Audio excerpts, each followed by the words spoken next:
Muy buenos días. Este grupo le tocó el tema citoesqueleto. Está compuesto por mi persona, Isabela Cordero Acosta, Kiara Guzmán Martínez y Daniela Díaz Ocampo. El interior de la célula eucariota posee una organización interna, estructural y funcional establecida por una serie de filamentos proteicos que forman un entramado resistente y dinámico que se extiende a través del citoplasma, sobre todo entre el núcleo y la cara interna de la membrana celular, aunque también en el interior del núcleo. A este conjunto de filamentos se le denomina citoesqueleto. La palabra citoesqueleto es un término morfológico y estructural que deriva de las primeras observaciones realizadas con el microscopio electrónico. Puede llevar a engaño, puesto que no es un entramado inerte que funciona únicamente como un andamiaje para dar soporte físico a las células y a sus diferentes estructuras.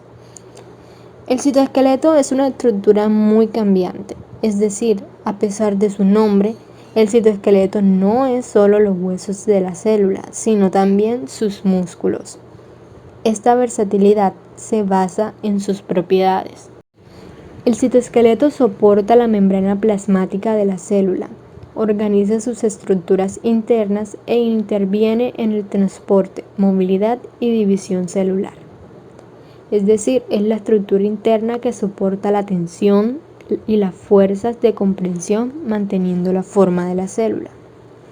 Dentro de sus funciones está la de fijar la membrana plasmática, el núcleo celular y todas las otras estructuras de la célula en su lugar. Además, proporciona las pistas para el transporte de las vesículas de proteínas u organelos dentro de la célula y es un componente esencial para la formación de estructuras especializadas en las células eucariotas, como lo son los flagelos, los cilios y los centrosomas. En las células procariotas, que no tienen núcleo celular definido, también tienen un citoesqueleto que mantiene la forma de la célula y ayuda a su división celular, pero su composición es diferente y solo fue descubierta en 1990. Se han identificado 3 elementos de los cuales se hablará más tarde. De acuerdo a lo explicado anteriormente, podemos concluir que algunas funciones del citoesqueleto son movimiento celular, soporte y refuerzo de las células, fagocitosis, citocinesis, adherencia de una célula con otra y con la matriz extracelular y la modificación de la morfología celular, entre otras. Ahora hablaremos sobre la organización, constitución y prolongación del citoesqueleto. El citoesqueleto está organizado en el centrosoma. Se preguntarán, ¿qué es el centrosoma? Bueno, el centrosoma es el centro organizador de microtúbulos. ¿Qué son los microtúbulos? Más adelante se lo explicaremos y van a entender cómo se relaciona de tal manera el centrosoma con estos. Bueno, este actúa como un núcleo de formación a partir del cual crecen los microtúbulos. El centrosoma es una estructura celular involucrada en el proceso de división celular. O sea, antes de la división celular, el centrosoma se duplica. Entonces, cuando la división empieza, los dos centrosomas se mueven hacia los polos opuestos de la célula. Estos intervienen en el crecimiento de los cilios y los flagelos, que son muy importantes, que ahorita en un momento se los voy a explicar. Entonces, estos intervienen en el mantenimiento de la estructura de la membrana celular. También participan en la organización de todos los filamentos del citoesqueleto. Continuamos diciendo que está constituido por filamentos proteicos, tales como los microfilamentos de actina, los filamentos intermedios y los microtúbulos, sobre los cilios y los flagelos. Su función es permitir el desplazamiento de una célula aislada a través de un líquido o desplazar este líquido extracelular sobre la superficie de la célula. Los cilios son cortos y numerosos, son demasiados, mientras que los flagelos, son un poco más largos y son muy poquitos, pero ambos presentan la misma estructura, pero también presentan diferente movimiento.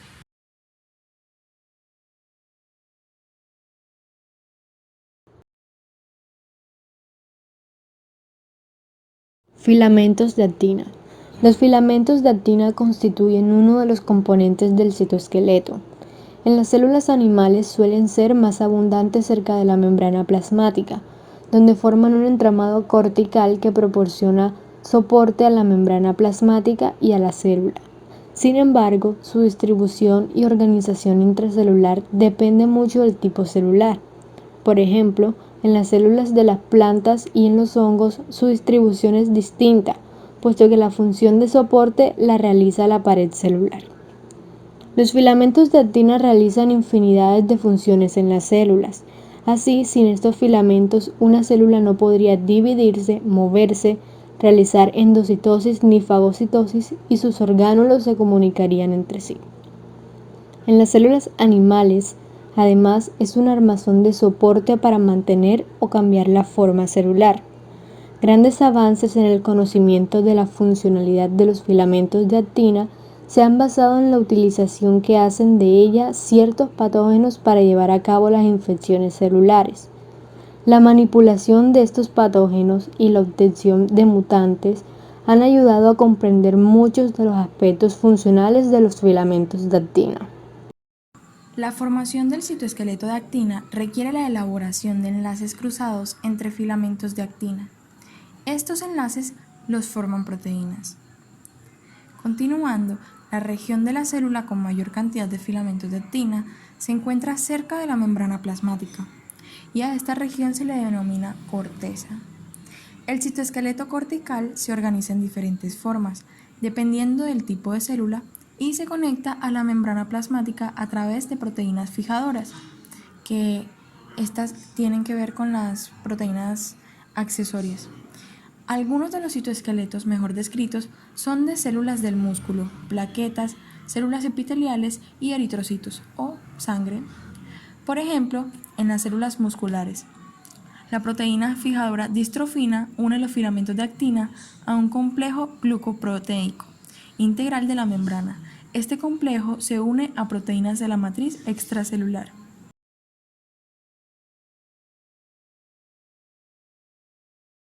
Continuando, ahora hablaremos sobre las proteínas accesorias. Estos sistemas primarios de filamentos están asociados a un conjunto de proteínas llamadas proteínas accesorias. Estas proteínas cumplen distintas funciones y de acuerdo a sus roles se le clasifican en proteínas reguladoras. Como su nombre lo indica, se encargan de regular. ¿Y estas qué regulan? Pues estas regulan los procesos de alargamiento, también polimerización, que serían prácticamente lo mismo, y acortamiento o despolimerización de los filamentos principales. Bueno, un breve ejemplo de esto puede ser en el caso de la insulina. Esta hormona se encarga de regular la glucosa que se encuentra en la sangre. Bueno, próximamente tenemos las proteínas ligadoras. Estas proteínas, como su nombre también lo indica, pues se encargan de ligar, o sea, de unir o conectar. Estas conectan los filamentos entre sí y con distintas estructuras celulares. Estas son importantes en la señalización de hormonas. También amortiguan cambios bruscos en la concentración hormonal, pues estas distribuyen esa hormona a todo el cuerpo uniformemente. Llevan también al ligando a los sitios de metabolismo o excreción de un tejido a otro. Bueno, en un sentido más estricto, el ligando es una molécula que envía señales al unirse al centro activo de una proteína, que pues eso ya lo hablamos en otro momento.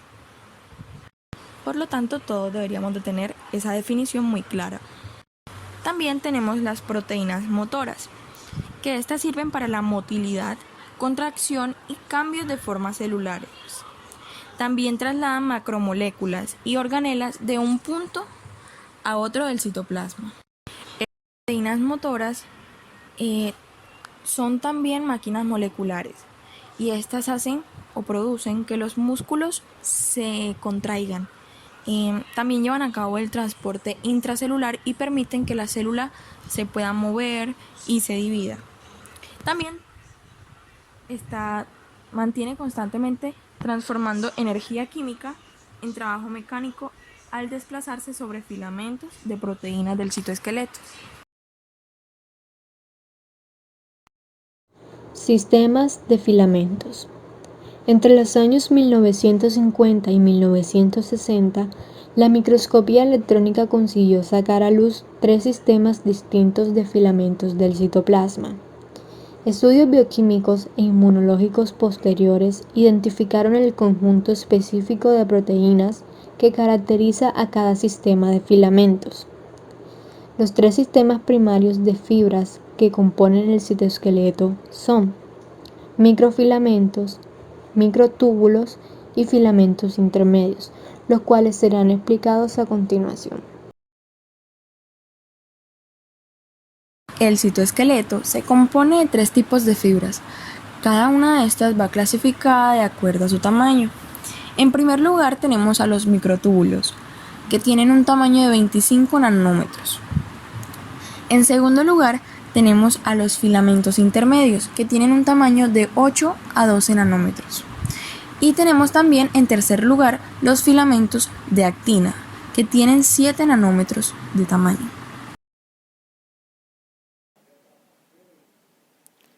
Los 3 sistemas primarios de fibras que componen el citoesqueleto son microtúbulos, microfilamentos y filamentos intermedios. Los microtúbulos. Los microtúbulos son estructuras cilíndricas entre unos 20 a 25 nanómetros de diámetro. Estos están compuestos de subunidades de la proteína tubulina, subunidades alfa y beta, y se originan en los centros organizadores de microtúbulos, adoptando una organización radial en las células durante la interfase. Los microtúbulos son estructuras altamente dinámicas, estabilizadas por un grupo de proteínas denominadas proteínas asociadas a microtúbulos, MAPS. Actúan como un andamio para determinar la forma celular y permiten el movimiento de organelas y vesículas. Los microtúbulos también forman las fibras del uso para separar los cromosomas durante la mitosis y la meiosis. Cuando se disponen en forma geométrica dentro de los cilios y los flagelos, son utilizados para la locomoción, o sea, la autopropulsión, o para mover líquido circulante o partículas. Microfilamentos. Los microfilamentos son fibras de 3 a 7 nanómetros de diámetro. Están compuestos predominantemente de una proteína contráctil llamada actina. Estas fibras se sitúan en la periferia de la célula y se sintetizan desde puntos específicos de la membrana celular. Son los responsables de la forma y el desplazamiento celular. La asociación de los microfilamentos con la proteína miosina es la responsable por la contracción celular. En esta, los filamentos de actina asociados a proteínas miosinas provocan la contracción del músculo en un proceso mediado por el calcio. Los microfilamentos también pueden llevar a cabo movimientos celulares, incluyendo desplazamiento, contracción y citocinesis. En conjunto con los microtúbulos, le dan a la célula la estructura y el movimiento. Los filamentos intermedios son estructuras de citoesqueleto de alrededor de 10 nanómetros de diámetro, formados por un conjunto de proteínas específicas para cada tipo celular. Se componen de proteínas en configuración alfa-hélice que se agrupan de forma jerárquica para dar lugar a las fibras.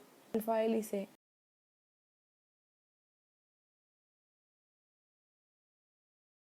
Los microfilamentos son los más pequeños filamentos del citoesqueleto, que están compuestos principalmente por actina o miosina. Los microfilamentos son finas fibras de proteínas globulares de 3 a 7 nanómetros de diámetro. Estos forman parte del citoesqueleto y están compuestos de una proteína contráctil llamada actina. Se sitúan en la periferia de la célula y se sintetizan desde puntos específicos de la membrana celular. Su función principal es la de darle estabilidad a la célula y en conjunción con los microtúbulos le dan la estructura y el movimiento. La asociación de los microfilamentos con la proteína miosina es la responsable de la contracción muscular. Los microfilamentos también pueden llevar a cabo movimientos celulares, incluyendo desplazamiento, contracción y citocinesis. Los microfilamentos se distribuyen por todo el citosol, pero son especialmente abundantes en la región subyacente a la membrana plasmática, en donde forman una red compleja y se asocian con otras proteínas especiales para conformar el citoesqueleto. Estos se forman siempre de la misma forma, orientados en la misma dirección. Los microfilamentos tienen una polaridad definida con dos extremos, uno más y uno menos. La polaridad de dichos filamentos es muy importante, puesto que estos crecen considerablemente más rápido por su extremo positivo, en donde van agregando nuevos monómeros de actina G. Lo primero que tiene lugar durante la polimeración de los filamentos de actina es un proceso conocido como nucleación, que consiste en la asociación de tres monómeros de la proteína. A este trímero se le adicionan nuevos monómeros por ambos extremos, de modo que el filamento crece. Los monómeros de actina G son capaces de hidrolizar ATP con cada unión, lo que tiene implicaciones en la velocidad de la polimeración, puesto que las proporciones de actina ATP se disocian con mayor dificultad que las de actina ADP. El ATP no es necesario para la polimeración y la función concreta de su hidrólisis aún no ha sido esclarecida. Tanto la polimeración de los filamentos de actina como su despolimeración son procesos altamente regulados por una serie de proteínas específicas que se encargan de la remodelación de los filamentos. Los filamentos intermedios son estructuras de citoesqueleto de alrededor de 10 nanómetros de diámetro, formados por un conjunto de proteínas específicas para cada tipo celular. Se componen de proteínas en configuración alfa-hélice que se agrupan de forma jerárquica para dar lugar a las fibras. Alfa-hélice. Todas las proteínas que los forman tienen un dominio central, en forma de bastón, muy conservado, que les permite enrollarse con otra proteína para formar dímeros, luego tetrámeros y octámetros, hasta construir el protofilamento. Los microtúbulos son monómeros o proteínas estructurales, tubos cilíndricos compuestos de tubulina que dan forma a la célula, que tienen una pared formada por 13 protofilamentos. Los microtúbulos desempeñan múltiples funciones en la célula eucariota. Intervienen en la determinación de la forma celular, son los responsables de diversos movimientos celulares, incluyendo algunas formas de locomoción celular, el transporte intracelular de vesículas y orgánulos en el citoplasma, la separación de los cromosomas durante la mitosis y el batir de cilios y flagelos. Estos se forman por la polimeración de un dímero de dos proteínas globulares, la alfa y la beta tubulina, en tres momentos. La nucleación, que viene siendo el primer momento, es en el cual los dímeros de tubulina se agregan para formar oligómeros que constituyen un núcleo. Es la etapa lenta. La elongación, que es donde el microtúbulo crece por la adición de tubulinas en sus extremos más, es una etapa un poco más rápida. Y el equilibrio, que ocurre por la polimeración y despolimeración a igual velocidad, es la etapa más rápida de estas tres. Los microtúbulos sufren de una inestabilidad dinámica, ya que al estar continuamente polimerizando y despolimerizando en su extremo más, hay un ir y venir de dímeros de tubulina entre el citosol y los microtúbulos. La incorporación de nuevos dímeros de tubulina al extremo más hacen que el microtúbulo crezca en longitud, y este crecimiento a veces se detiene repentinamente. El microtúbulo comienza a despolimerizarse, llegando incluso muchas veces a desaparecer, o más frecuentemente, pues reinicia el proceso de polimeración.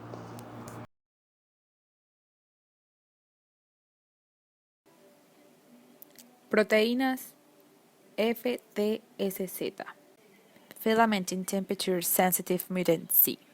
Las FTSZ fue la primera proteína del citoesqueleto procariota en ser identificada en 1991 por B. y Lutkenhaus. Al igual que la tubulina propia de la eucariota, la proteína FTSZ forma filamentos los cuales no se agrupan en un microtúbulo, como en el caso de la tubulina, durante la división celular. La FTSZ es la primera proteína que se desplaza al lugar de la división y es esencial para organizar a las proteínas que sintetizan la nueva pared celular en las células que se dividen. Proteína MERB es una proteína presente en las bacterias que ha sido identificada como un homólogo de la actina, justificando por las similitudes en la estructura terciaria.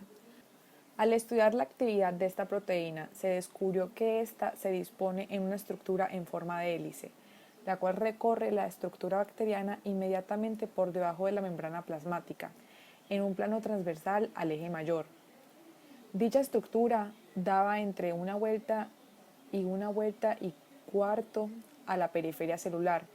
Por otro lado, el número de bandas visibles parecía pasar de 1 a 2 o incluso más en los momentos previos a la división celular, sugiriendo un proceso acoplado al ciclo celular. Esto le da a la estructura una forma de 8. Esto significa que esta proteína controla la forma de las bacterias.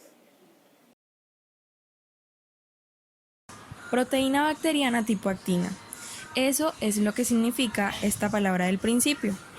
Bueno, esto es una proteína y esta se encuentra en algunos plásmidos. Se preguntarán qué es plásmido. Un plásmido es una pequeña molécula de ADN. Estas también son circulares y se replican, los cuales codifican un sistema de particionado que envuelve una proteína similar a la actina. Ya todos sabemos que la actina es una familia de proteínas globulares que unen también los microfilamentos, también los forman, y es uno de los 3 componentes fundamentales, obviamente, del citoesqueleto. Los filamentos de la proteína bacteriana tipo actina puede particionar los plásmidos de ADN durante la división celular en un mecanismo análogo. ¿Qué es un mecanismo análogo o qué quiere decir análogo? Pues que tiene prácticamente la misma función que otro en un tipo distinto de organismo, pero con un origen totalmente diferente. Un ejemplo de esto, para que me puedan entender un poco mejor, sería las alas de los murciélagos, los insectos y las aves. Estos son órganos análogos. En un mecanismo análogo, al ser utilizado por los microtúbulos durante mitosis de los eucariotas. La bacteria Caulobacter crescentus contiene una tercera proteína crescentina que está relacionada con los filamentos intermedios de las células eucariotas. La crescentina también participa en el mantenimiento de la forma celular, pero el mecanismo actualmente es poco claro.